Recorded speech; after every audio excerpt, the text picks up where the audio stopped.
Est-ce que tu savais qu'il existe des morceaux composés au piano qui sont faits pour être joués uniquement avec ta main gauche? Je te parle pas de petits morceaux, je te parle de véritables œuvres complexes. Et bien par exemple, tu as le fameux concerto pour la main gauche de Ravel, Maurice pour les intimes, Ravel que tu connais sûrement pour son fameux boléro, et donc cette œuvre pour la main gauche, ça donne ça, accroche-toi.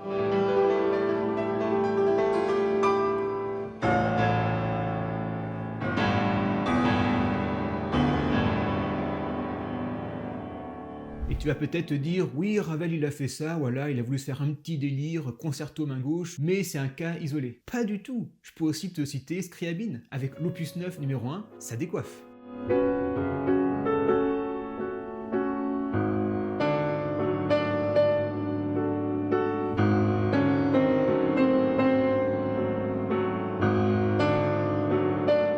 Et donc quand j'ai vu ça, je me suis dit ça va être super pour faire travailler ta main gauche, son toucher, sa dextérité, son expressivité. Et pour mettre ta main gauche sous les projecteurs, on va jouer ce morceau.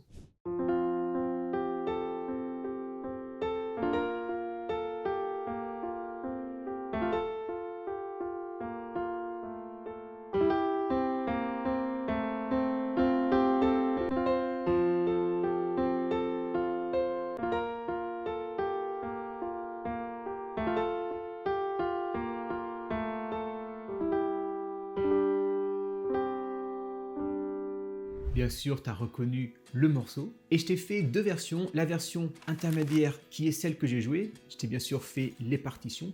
Et je t'ai aussi fait la partition d'un niveau débutant pour ne pas avoir ces grands écarts à faire qui sont compliqués au début. Tu peux télécharger gratuitement la partition. Elle est sous cette vidéo dans la description. C'est le premier lien. Tu cliques, tu télécharges, t'imprimes et elle est sur ton piano. Et peut-être que tu as remarqué ce nouveau mug qui est sur mon piano. D'où il vient? C'est une gentille abonnée qui me l'a offert. Donc, comment on joue ce morceau? Alors, il y a plein de choses à savoir dans ce morceau et je t'explique tout. Je te joue d'abord très lentement les 4 premières mesures et ensuite je t'explique comment on les joue, quel doigté on utilise parce que forcément ça va être un peu différent et puis comment on va faire, quelles notes accentuer, etc. etc.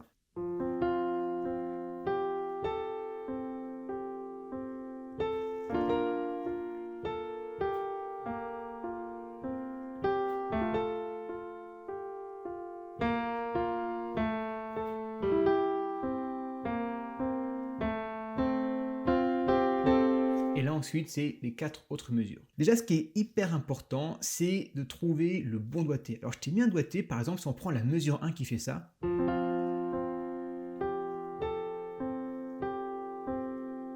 Là, tu vas faire un passage du doigt ici. Pouce, deuxième doigt pour arriver sur le Do. Et on reprend ensuite le 2 sur le sol et non sur le La comme on a fait juste avant. Ce petit travail de doigté, il est hyper important parce que forcément, vu qu'on n'a pas l'équilibre main gauche, main droite, on va avoir des notes et un doigté un petit peu différent, peut-être un petit peu étrange même, et c'est important de savoir s'adapter. Donc tu vois qu'en fait au début, on va commencer en arpégeant un accord de Fa majeur. Je rappelle, dans la version débutant, t'as pas ces notes écartées, donc si jamais ça t'y arrive pas, regarde la partition version débutant. Ensuite, deuxième mesure, on a l'accord de Si bémol majeur. On revient sur la quatrième mesure sur notre accord de Fa majeur, qu'on va jouer comme ça, pour finir sur notre Do majeur, qu'on va jouer comme ça. C'est le fameux morceau.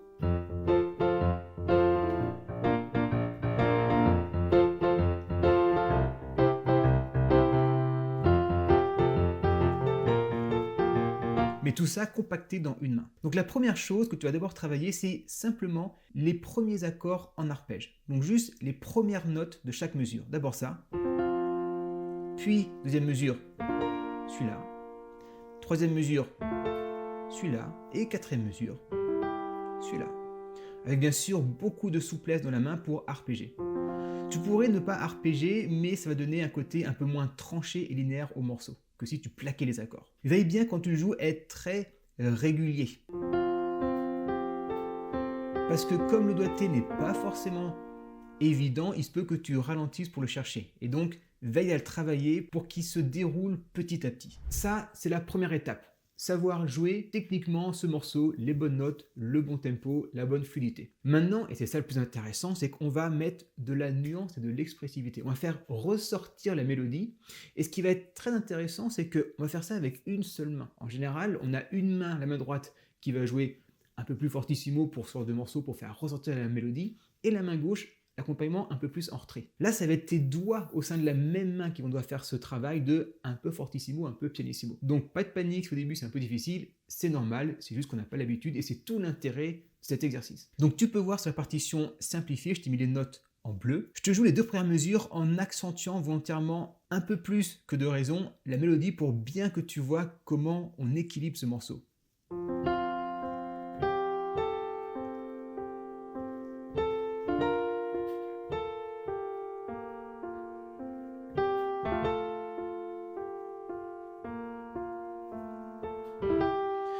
Je t'ai joué un peu plus que les deux premières mesures. Tu vois que ce qui est hyper important, c'est de vraiment faire ressortir cette mélodie. Pour le faire, joue d'abord très doucement, parce que ta main va devoir, entre chaque note, appuyer plus ou moins. Et donc, pour que ta main ait le temps de s'équilibrer, il faut d'abord que tu le joues doucement. Si tu joues trop vite, tu vas accentuer les notes, et quand il va falloir que les notes juste après soient plus ténues, ta main n'aura pas le temps de se rééquilibrer. Ce que tu peux faire aussi pour défricher un peu ce morceau, c'est simplement jouer les notes de la mélodie avec le bon doigté, ce qui donne ça.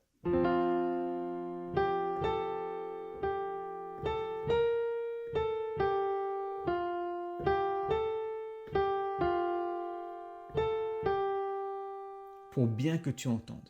Il y a un gros travail d'équilibrage de sa main. Et pour resserrer le morceau, tu peux juste jouer les 4 premières notes en étant très focalisé sur ces nuances, ce qui donne ça.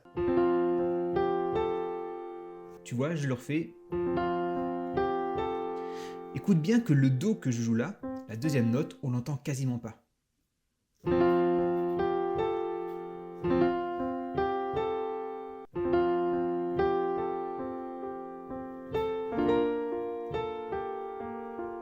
Faut vraiment y aller tout doucement, tu vois, comme si les notes les plus graves, c'était des toutes petites plumes que tu veux à peine enfoncer sur ton piano. Et à l'inverse, les notes de la mélodie, c'est plus des pierres qu'on va quand même essayer d'enfoncer. Sois vigilant aussi de ne pas pencher ta main. Très souvent, je remarque que quand on veut jouer fort et pas fort avec une seule main, on a tendance à vouloir écraser les notes fortes, pas avec les doigts, mais avec toute la main. Ce qui fait que ta main va s'écraser sur le côté ou à l'inverse, s'écraser de l'autre côté. Il faut vraiment que ce soit tes doigts qui travaillent. Quand tu me vois jouer, tu vois que ma main est stable. Imagine, je donne souvent cette image, que tu aies un plateau, tu sais, comme dans les bars, un petit dessous de verre, et que tu aies un verre dessus, un petit mojito, ou un petit chocolat chaud double chantilly, et que le verre ne doit que très peu bouger, il ne doit pas se renverser. Bien sûr, ta main n'est pas un bloc de pierre, ta main va bouger, mais imagine quand même que ce verre doit rester en équilibre. Et donc, c'est vraiment tes doigts qui vont faire l'effort, qui vont travailler.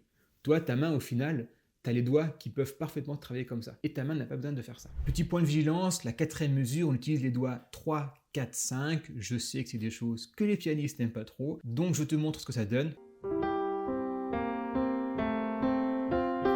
Et ensuite, on reprend. Ça, c'est un triolet. Et t'inquiète pas, si jamais tu as du mal à jouer ce morceau, version débutant ou intermédiaire, c'est que tu n'as pas tous les outils en main. Et donc, dans ce cas-là, tu as ma grande formation pour apprendre le piano. On commence du tout début pour atteindre un niveau intermédiaire et jouer 95% des morceaux. Et bien évidemment, ce morceau, tu vas jouer très rapidement. Ensuite, on va jouer les mesures 5 à 8 et donne ça lentement.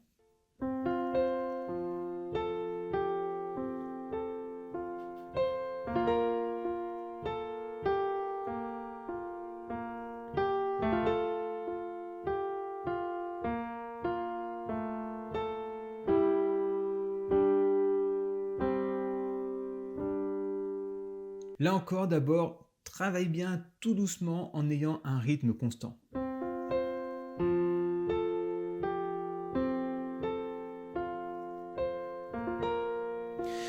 Point de vigilance aussi, c'est que quand on fait les arpèges comme ça, tu vois, 6e mesure, on a tendance à, quand je dis on, c'est les pianistes qui débutent, on peut avoir tendance à commencer sur le premier temps avec le si qui est là, et donc quand tu vas finir sur le si qui est là, le premier temps sera déjà un petit peu passé.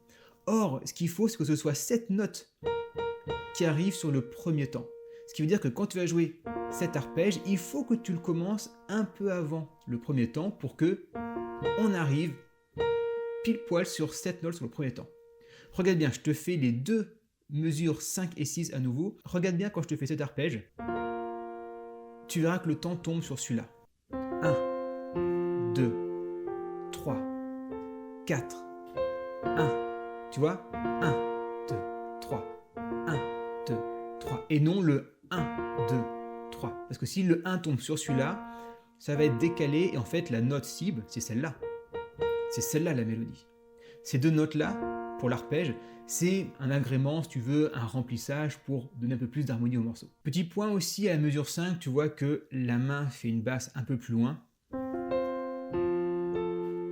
Ça, c'est aussi à bien travailler lentement et sois vigilant aussi de ne pas écraser cette note. Souvent, dans la précipitation et qu'on a des gestes assez grands, on va se précipiter, on va atterrir assez fort dessus parce que forcément, qui dit geste rapide dit moins de contrôle et dit plus d'écrasement. Donc, reste toujours très souple. Pour faire ça et ne pas faire ça. Ce qui va sûrement arriver au début. Ensuite, le reste, c'est de la pratique, de la régularité. Tu vois, si je prends la mesure 7, pas de réelle difficulté au niveau du doigté des notes.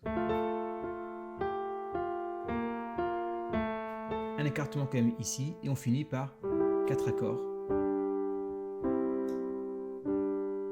Mais toute la saveur de ce morceau va être dans le fait d'arriver à faire ressortir les notes de la mélodie. Je te le rejoue un coup tout doucement et je t'invite, une fois que tu maîtrises ce morceau, d'essayer de jouer avec moi en même temps. Ça donne ça.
Rassure-toi, c'est pas si simple que ça, même si tu as un peu de pratique au piano, et si tu peines un petit peu, c'est normal. Et justement, ça te permet de voir que ta main gauche est peut-être pas si déliée et pas si indépendante que ça au niveau de chacun de tes doigts. Et donc, cette difficulté va te permettre de progresser et d'améliorer ta main gauche pour pouvoir jouer plus de morceaux et plus joliment. Je te rappelle que tu peux télécharger ces partitions gratuitement et tu trouveras aussi sur mon site toutes mes formations qualitatives structurées pour apprendre le piano, apprendre l'improvisation, acquérir la compétence de l'indépendance des mains, de la dextérité des mains. Si tu as la moindre question, tu m'envoies un mail et je te réponds avec plaisir. Et si tu veux reposer un petit peu tes neurones parce que ce morceau est pas si simple que ça, alors je te mets ici une vidéo, je crois qu'elle fait plus de 100 000 vues, sur le morceau le plus simple du monde.